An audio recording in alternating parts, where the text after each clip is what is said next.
Bonjour Bruno Le Maire, Bonjour merci Elisabeth beaucoup Martichoux. d'être ce matin sur le plateau de LCI. Vous êtes ministre de l'économie, vous êtes même ministre de l'économie depuis 5 ans. Vous aurez fait tout le quinquennat, on y reviendra. Mais d'abord, évidemment, comment se porte l'économie sous Omicron?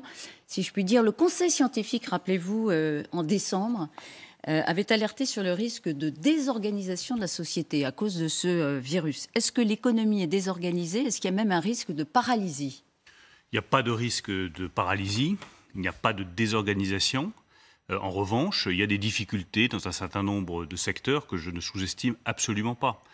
Je vois dans la restauration l'absentéisme parce que tout simplement les salariés sont malades, cause de véritables difficultés dans beaucoup de restaurants. C'est la même chose dans l'hôtellerie. C'est la même chose aussi dans certains secteurs industriels. Et moi, je veux saluer le travail que font tous les entrepreneurs, que ce soit un patron de restaurant, que ce soit un patron d'entreprise industrielle et les salariés avec eux, pour essayer de trouver des solutions pour s'organiser, réorganiser des horaires et faire face à ces contraintes qui sont, une fois encore, des contraintes importantes pour les entrepreneurs. Vous allez nous dire tout à l'heure, vous voulez un peu plus loin que cet hommage-là, mais quels sont les risques? Parce que là, on est le 10 janvier. On voit déjà que c'est désorganisé. Vous avez dit absentéisme, télétravail. Les deux combinés, ça fait beaucoup. L'Omicron, il ne va décroître qu'à la fin du mois. Donc, il reste 3 semaines. Est-ce qu'il va y avoir un ralentissement de la demande? Est-ce que vous ne craignez pas que ça aille un peu plus loin, cette désorganisation? Je pense vraiment que la règle dans cette période, comme ça a été le cas depuis 2 ans, c'est de garder son sang-froid. Le pire n'est pas certain. Il faut que nous nous préparions, que nous nous organisions. Une fois encore, c'est ce que font et des salariés et des entrepreneurs. Et moi, je tiens à saluer la capacité de résistance des salariés comme des entrepreneurs. Mais gardons notre sang-froid. Nous avons mis en place toutes les mesures qui permettent de s'organiser différemment. On développe le télétravail. Nous avons pris en charge l'activité partielle pour que ça ne pénalise pas un certain nombre de secteurs économiques. Et donc moi, mon évaluation, c'est que sur le long terme, on a quelques semaines difficiles à passer, mais sur le long terme, Omicron et la situation sanitaire n'affecteront pas la croissance française en 2022. Ce sera amorti sur le long terme, et moi je maintiens ma prévision de croissance à 4%. Les cafés-restaurants vous ont écrit, Monsieur le Ministre, parce qu'eux, ils anticipent sur une baisse de 30%, vous l'avez dit, sur le mois de janvier, parce qu'effectivement, il y a moins de clients, mais ça se voit, tout le monde peut le constater. Ils subissent. Est-ce que vous allez laisser se débrouiller tout seul face à cette baisse? Mais on les a jamais, Elisabeth Martichoux, laissés se débrouiller tout seuls. Et je ne les laisserai jamais se débrouiller tout seuls. Nous avons mis en place un certain nombre de mesures. Mais je le rappelle, mesures, elles se déclenchent à 50% de la baisse du chiffre d'affaires. Eux disent à 30%, on n'aura rien. Elles se déclenchent, soyons tout à fait précis. L'activité partielle, si vous faites l'objet de mesures de restrictions sanitaires, par exemple dans un bar, vous n'avez plus le droit de consommer debout, ou si vous perdez 65% de votre chiffre d'affaires, vous avez 100% de prise en charge de votre activité partielle. Mais dès que vous avez une contrainte sanitaire, c'est pris en charge à 100%, sans reste à charge. Et l'activité partielle, c'est décisif pour tout ce secteur-là. Ça, c'est pour l'activité partielle. C'est pour l'activité partielle. Sur les coûts fixes, la règle, c'était qu'on y avait accès à partir de 65% de perte de chiffre. J'ai baissé à 50%. La règle, c'était que ça ne concernait qu'un tout petit nombre de secteurs. J'ai élargi à tout le secteur du tourisme. Tout le secteur du tourisme peut avoir accès à cette prise en charge du dispositif coût fixe. On m'a dit c'est trop long. Je dis vous avez raison. L'indemnisation est trop longue. On met en place un dispositif accéléré. Dès que c'est moins de 50 000 euros d'indemnisation, c'est quasiment automatique. Est-ce qu'il faut aller plus loin? Mais une fois encore, c'est la question qui vous pose. Je propose de faire le point à la fin du mois de janvier pour voir le résultat des chiffres. Mais vous savez, moi je suis aussi comptable de l'argent des Français. Donc j'apporte les protections nécessaires, comme je le fais depuis le premier jour, aux hôteliers, aux restaurateurs, au secteur du tourisme, à l'événementiel qui est très durement touché par ces mesures de restriction. Mais ma responsabilité, c'est de le faire sur la base de chiffres précis pour distribuer l'argent à ceux qui en ont réellement besoin. Donc si je comprends bien, ça n'est pas exclu, c'est sur la table, vous pourriez faire un geste, mais à condition qu'il n'y ait pas de... Oui, je vais être très concret, Elisabeth Martichoux. Exactement. Si on s'aperçoit qu'effectivement les choses deviennent plus difficiles, moi je suis prêt à regarder un dispositif d'exonération de charges. Je sais que les charges, ça pèse très lourd dans ces secteurs-là. C'est ouvert, nous en avons parlé avec le Premier ministre la semaine dernière. Ça fait partie des dispositifs que nous sommes prêts à déclencher le moment venu. Mais une fois encore, je suis responsable de l'argent des Français. Ce n'est pas le mien, c'est le vôtre. Donc je ne peux pas le distribuer comme cela sans vérifier que les gens en ont réellement besoin. Ceux qui en ont besoin l'auront, mais je ne veux pas le distribuer à la cantonade comme si c'était mon propre argent. Mais exonération de charges, c'est sur la table. Exonération de charges, c'est sur la table. Et je rappelle un point très important, oui. les prêts garantis par l'État avec un dispositif d'étalement jusqu'à 10 ans, la possibilité de décaler le remboursement du printemps prochain jusqu'à la fin de l'année 2022. Ça, c'est une vraie attente de beaucoup d'entrepreneurs, notamment les plus petits d'entre eux. Alors, vous dites c'est notre argent, justement, notre argent. Les prix de l'électricité continuent de flamber bien au-delà de ce que le gouvernement d'ailleurs prévoyait quand Jean Castex a annoncé que les prix seraient gelés à 4%, pas plus de 4% au 1er février. Bruno Le Maire, dans ce contexte, est-ce que ces 4%, ils vont tenir ? Est-ce que vous confirmez qu'il n'y aura pas de hausse supérieure à 4%? Vous savez, le Premier ministre a fait une promesse aux Français. Pas plus de 4% d'augmentation de leur facture d'électricité. Moi, je suis le petit mécanicien. Je suis là pour faire que la promesse du Premier ministre soit tenue. Moi, j'aime bien en politique quand les promesses sont tenues et sont respectées. Donc, mon rôle, c'est de faire en sorte que la promesse du Premier ministre soit tenue.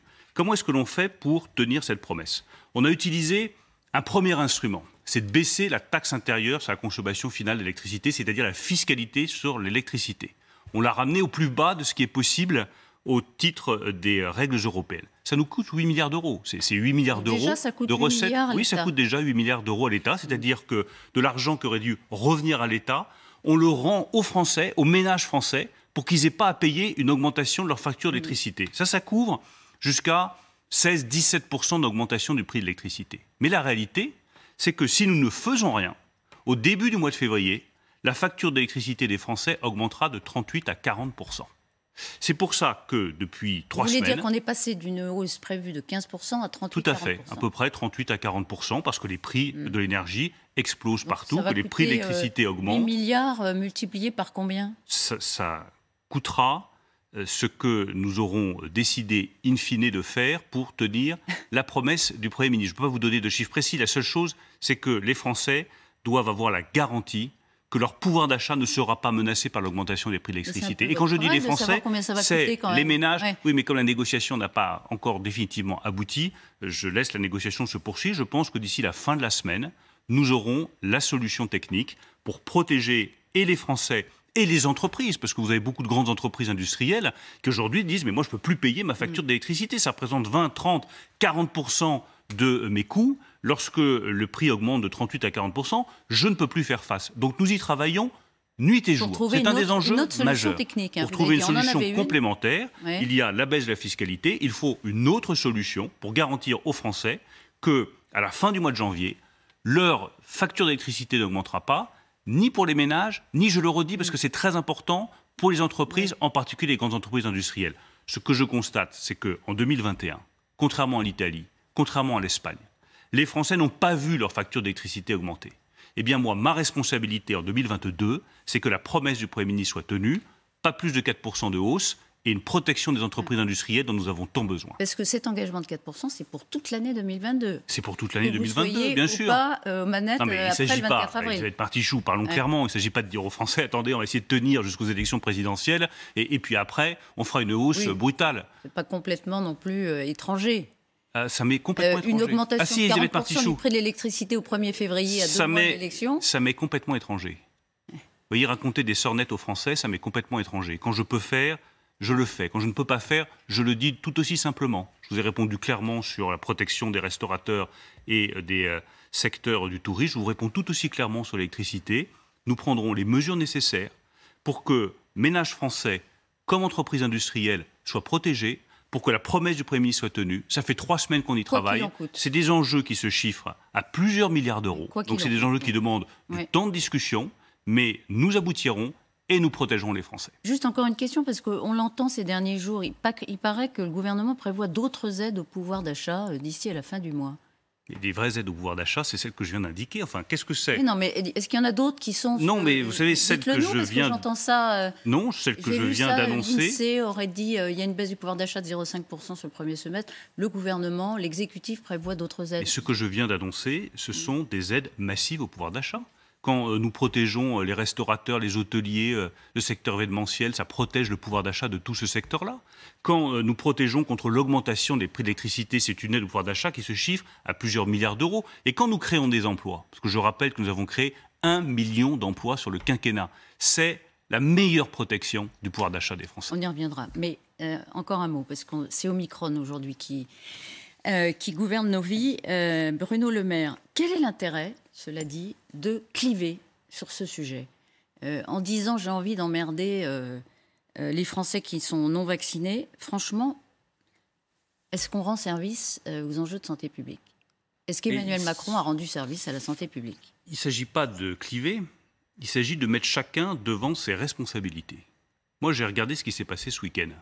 J'ai vu l'attaque d'un député à Saint-Pierre-et-Miquelon. J'ai vu ce qui s'est passé à Colmar. Mais assez? Assez? Justement, est-ce que... Mais assez avec ces comportements irresponsables. Donc moi, je veux que les masques tombent.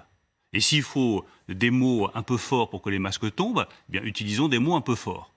Vous avez une poignée de Français qui mettent en jeu la santé de l'ensemble de la nation française, qui mettent les personnels soignants, c'est ce qui a suscité la réaction compréhensible du président de la République, au bord de l'épuisement. Ils n'en peuvent plus.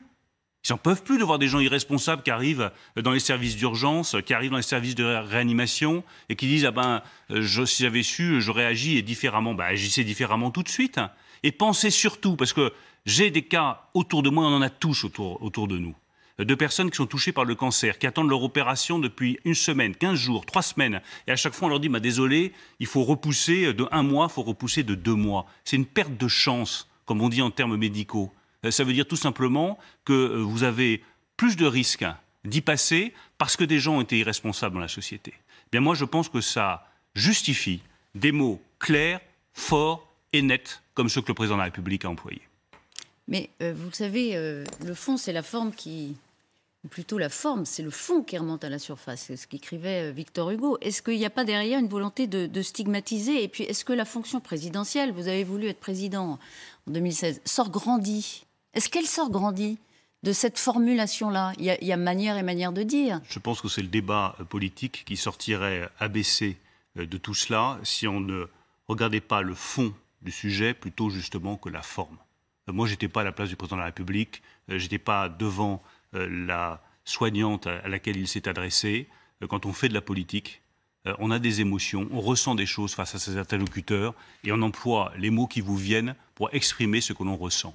C'est ce qu'a fait le président de la République. En revanche, sur le fond, qu'il y ait un vrai sujet sur le comportement irresponsable d'une poignée de Français qui menace la santé de nos compatriotes, ça c'est la réalité. Alors Jean-Luc Mélenchon, qui était sur LCI hier au grand jury, a dit, il tente d'éviter le piège, il appelle ça un piège tendu par Emmanuel Macron. Il dit qui ne se vaccine pas ne devient pas macroniste. Dans le fond, il dit renvoyer par exemple les partis anti-pass dans le camp des anti-vax, c'est simpliste. Mais si on arrivait... Et c'est une stratégie politique. Je voudrais faire une suggestion à toutes les personnes de l'opposition. C'est d'arrêter de faire d'Emmanuel Macron le punching ball de la vie politique et d'essayer de proposer des choses aux Français. Moi, je suis très frappé quand je regarde les autres débats politiques dans d'autres pays étrangers. C'est idée contre idée, conviction contre conviction, proposition contre proposition. Là, j'ai le sentiment que sur tout le spectre de l'opposition, leur seul projet, c'est de se débarrasser d'Emmanuel Macron. Mais c'est un peu court comme projet pour la France. Donc sortez de cette obsession et essayez de proposer des choses aux Français si vous en avez. Dans le Parisien, il n'y a pas que la petite phrase, il y a aussi Emmanuel Macron qui dit qu'il a très envie de se représenter. Et puis, il y a une proposition à propos qui est esquissée, mais seulement esquissée, sans doute pas par hasard, sur les droits de succession. Le président affirme qu'il veut mieux accompagner les plus modestes, favoriser les transmissions populaires. C'est un peu vague. Qu'est-ce qu'il voulait dire ? Ça, vous lui poserez la question. Mais ce que je sais, si on prend là aussi juste un tout petit peu de recul pour essayer de voir quels sont les sujets auxquels sont confrontés les Français. Nous avons, au cours du quinquennat, baissé les impôts de 50 milliards d'euros. C'est la plus forte baisse depuis plus de 20 ans. Mais la pression fiscale, elle reste très forte sur les Français. On garde un taux de prélèvement obligatoire, comme on dit, un niveau d'imposition qui est un des plus forts des pays développés. Donc pour moi, sur la fiscalité, les choses sont très simples. Il faut continuer à baisser les impôts des Français.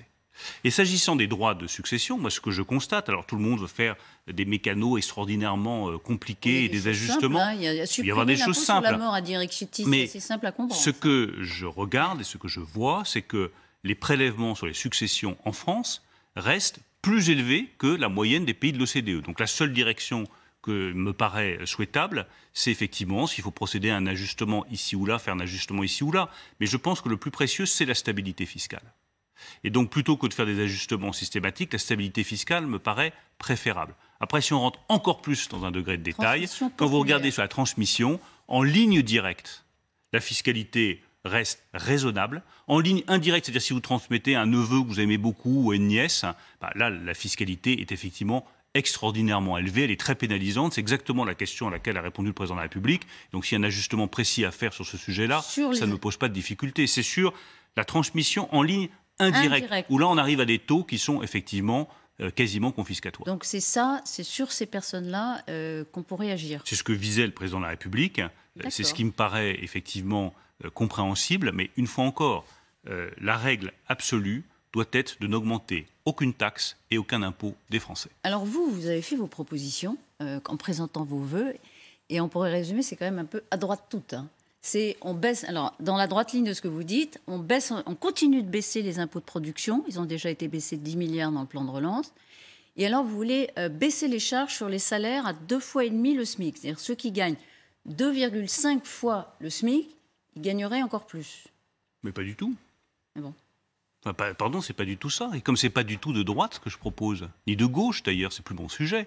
Si je me suis engagé derrière Emmanuel Macron, c'est pour dépasser cela. Continuez d'aider les entreprises. Mais justement, si aider les entreprises... Sans contrepartie, si aider les entreprises... Mais vous n'avez pas lu ce que j'ai dit. J'ai dit au contraire qu'il fallait qu'elles prennent des engagements. Mais si aider des entreprises, soutenir la réindustrialisation du pays, parce que j'en fais effectivement la priorité absolue. L'ardente obligation française aujourd'hui, c'est la reconquête industrielle. Ça fait 30 ans que nous avons perdu du terrain. Et on en voit les résultats aujourd'hui avec le commerce extérieur. Nous avions commencé en 2017 et 2018 et 2019 à regagner du terrain, à recréer des emplois industriels, à ouvrir plus d'usines qu'ils n'en fermaient. Donc notre politique est une politique de l'offre, était la bonne et donnait des résultats. Elle a été évidemment interrompue par la crise. Ce que je propose simplement, et ça n'est pas de droite, ça n'est pas de gauche, c'est français. C'est retrouver notre identité industrielle, comme je me suis battu comme ministre de l'Agriculture pour qu'on protège l'identité agricole de la France et qu'on fasse la reconquête industrielle. S'agissant de l'agriculture. L'identité agricole, parlez-en à François Bayrou, ça marche pas. J'en parlerai très volontiers à François Bayrou, mais je considère que la France est une nation qui a des services puissants, une agriculture puissante et qui doit garder une industrie puissante. Vous l'avez dit, elle a perdu du terrain depuis 30 ans. Comment est-ce qu'on y arrive? Et moi, je veux bien tous ceux qui montent sur leur tonneau en disant « il faut réindustrialiser et pour ça, il faut plus d'impôts ». Ben non, c'est impossible. Il faut dire la vérité aux Français. Si on veut réindustrialiser notre pays, il faut avoir des impôts qui ne soient pas 7 fois plus élevés qu'ils le sont par rapport à l'Allemagne. Nos impôts de production, avant que nous prenions les décisions nécessaires avec le président de la République, étaient 7 fois plus élevés qu'en Allemagne. Ça veut dire que les baisser de 10 milliards, ça n'est pas suffisant pour obtenir des résultats en termes de ça nous permet. Il faut aller jusqu'où alors? Elisabeth Martichoux, multiplier par combien? Ça permet d'engager la réindustrialisation du pays et de prendre des décisions devant lesquelles toutes les autres majorités avaient reculé. Nous avons eu le courage avec le président de la République de le faire, de commencer à baisser les impôts de production, mais il faut aller plus loin. Et quand je dis qu'il faut réfléchir aussi, et on verra quelle est la meilleure solution, il faut en discuter avec les syndicats, il faut en discuter avec les organisations patronales, il faut en discuter avec les industriels, mais quand je regarde un ingénieur, il peut coûter jusqu'à 3 fois plus cher en France qu'en Allemagne parce qu'on a déplafonné les cotisations sociales. Qu'est-ce qui se passe ? Du coup, nos industries n'embauchent pas d'ingénieurs et les Allemands embauchent des ingénieurs. C'est ça qu'on veut? C'est pas de droite, c'est pas de gauche, Elisabeth Martichoux. C'est profondément français. C'est se battre pour la réindustrialisation française en posant simplement la réalité des problèmes sur la table. Et le troisième sujet qui est majeur, si on veut réindustrialiser le pays, c'est évidemment l'éducation. Il faut que l'industrie retrouve son lustre, retrouve son prestige, qu'elle fasse envie, qu'un jeune ait envie de travailler dans l'industrie. En tout cas, vous êtes d'accord, vous avez dit vous-même, déficit commercial abyssal en novembre, c'est un oui, mais record, c'est pas acceptable. C'est lié à la crise. Ça veut dire que la réindustrialisation, telle que vous l'avez engagée, ça ne marche pas. Non, pas du tout. Ça ne marche pas? Non, je ne peux pas vous laisser dire ça, ça marche.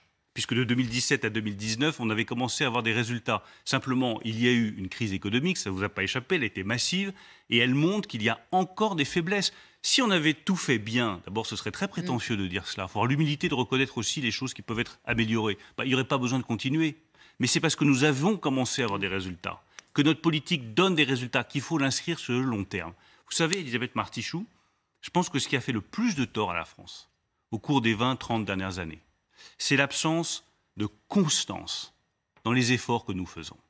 Moi, je considère qu'en matière économique, en matière fiscale, en matière industrielle, il faut continuer dans la voie dans laquelle nous sommes engagés pour définitivement ancrer la France dans le rang des grandes puissances économiques au XXIe siècle. Donc, il faut réélire Emmanuel Macron, c'est ce que vous nous dites. La charge de Thomas Piketty dans Le Monde, vous l'avez lu, c'est un économiste reconnu. Il anime le débat sur la présidentielle. Il dit qu'Emmanuel Macron porte une responsabilité écrasante dans la droitisation extrême du paysage politique français.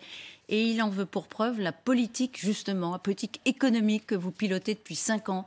Il dit que c'est à cause de ça que les électeurs sont d'abord allés au centre droit et puis vers les extrêmes. À cause de votre politique économique et celle d'Emmanuel Macron, la France est plus à droite extrême qu'elle ne l'était. Enfin, elle est lunaire, cette tribune. Et je recommande à Thomas Piketty de revenir à ses études économiques plutôt que de faire de la politique. En gros, il nous explique le peuple ne pense pas comme il faut, parce qu'il faut penser comme moi, avoir une pensée de gauche, donc changeons de peuple. C'est à peu près ce qu'il vous explique. Enfin, ça n'a absolument aucun sens. Les Français sont un peuple libre. Ils votent pour ceux qui leur apportent des solutions. S'ils estiment que les solutions que nous proposons à Emmanuel Macron sont plus efficaces, parce qu'effectivement, elles ont créé 1 million d'emplois, elles ont permis de baisser les impôts, elles ont engagé la réindustrialisation du pays, elles nous permettent d'avoir une croissance élevée en 2021, ils votent pour nous. Ben oui, et ils ne votent pas pour nous parce qu'on est de droite ou parce qu'on est de gauche. Encore. Ils votent pour Emmanuel Macron. Et ils ont voté pour lui. On verra ce qu'ils décideront dans quelques mois. Parce qu'ils estiment que c'est efficace. Donc je trouve cette tribune lunaire parce que dans le fond, elle prive les Français de leur liberté de conscience. Les Français pensent ce qu'ils veulent. Et ils jugent les responsables politiques à leurs décisions et à leurs résultats. Ce n'est pas nous qui sommes responsables de l'évolution du corps électoral français, c'est les Français qui pensent librement. Ce n'est pas du tout vous. Mais les Français pensent... Vous imaginez ce que ça veut dire, la question que vous posez et la tribune de Thomas Piketty? C'est que les Français ne seraient pas suffisamment adultes et lucides pour voter librement. Ils votent librement en fonction des projets qu'on leur propose et des résultats qu'on obtient. En tout cas, Thomas Piketty, encore une question, il dit qu'il serait bon que les soutiens d'Emmanuel Macron se rendent compte de ce qu'il décrit comme processus et tirent les conséquences, par exemple, pour voter Valérie Pécresse. Ça n'aurait rien d'infamant et ce serait plus clair. Une partie de la gauche pense cela, Bruno Le Maire. Mais que ce soit Thomas Piketty ou qui que ce soit d'autre, s'ils veulent faire de la politique, qu'ils en fassent. Qu'ils fassent comme je le fais depuis. Droit de penser, ils ont bien sûr le droit de penser. Pécresse, mais vous savez, c'est plus acceptable, c'est ce qu'il écrit qu'Emmanuel Macron. Ça ne vous trouble pas? Mais ça ne me trouble absolument pas, parce que je trouve ça, une fois encore, lunaire et décalé. Si on veut faire, quand on est économiste, on fait ses études économiques. Si on veut faire de la politique et s'engager, on s'engage. Dans ce cas-là, que Thomas Piketty rejoigne les Républicains et soutienne Valérie Pécresse, qu'il aille au bout de son raisonnement. Mais tout ça est totalement accessoire. Je pense que les Français n'en ont pas grand-chose à faire. Ils décident librement et souverainement qui gouverne le pays. Parenthèse refermée. Je reviens au déficit commercial, si vous permettez. On a dit 9 milliards. Vous en êtes ému tout à l'heure. À quoi faut-il s'attendre en 2022 sur le déficit commercial? Est-ce que vous avez une prévision de chiffre annuel? Regardons le temps long, qui est plus intéressant que les polémiques actuelles. En 2000, nous étions encore à l'équilibre. Avant, nous avions une situation commerciale excédentaire, c'est-à-dire qu'on exportait plus de valeur qu'on en importait en France.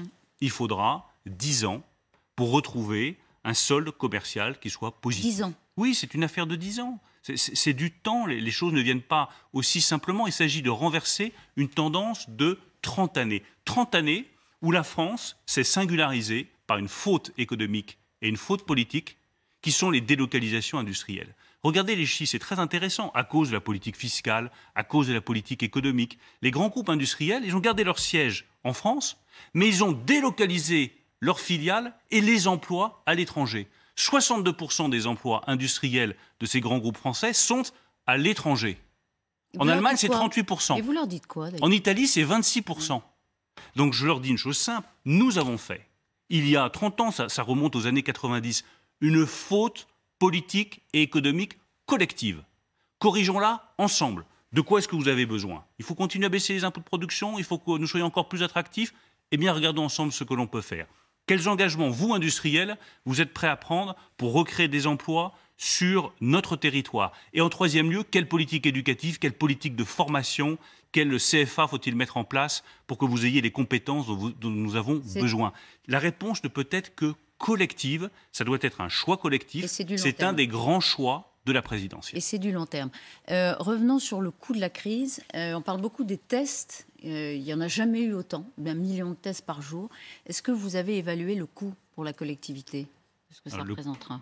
Je vous donnerai le coût lorsqu'on sera sorti de la vague Omicron. C'est de toute façon des coûts qui sont élevés, mais ma responsabilité de ministre des Finances, c'est de garantir que les moyens pour la sécurité sanitaire des Français sont là. Ils sont là, il n'y a pas d'inquiétude particulière à avoir, mais on fera les additions à la fin de la crise.